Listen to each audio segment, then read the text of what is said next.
Ang sarap nito. Grabe, isa na to sa mga nabili ko na masabi ko, ang sarap. Ang bango pa.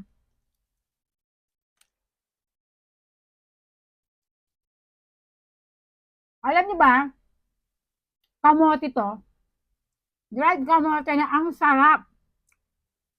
Ang sarap ng pagkakagawa niya. At ito pa rin kanyang packaging, oh. Ang dami niyan.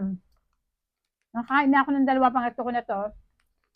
Napaka-hygienic pa kasi nga, nakabalot siya. Isa-isa. Meron siya ritong expiration date, nutrition facts niya. Ayan. Ang sarap niya. Lasa siyang honey na maskubado na, alam niyo, kinakain natin ng mga bata tayo, mga batang 90s tayo na nakalimutan kong tawag, pero yun yung lasa. Ang sarap.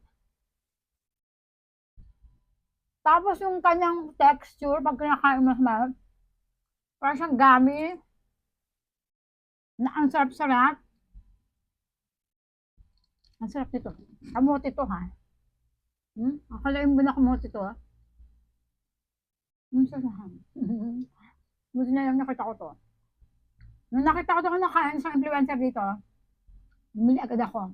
Sabi ko, titikman ko yun. Kasi, sarap na sarap siya.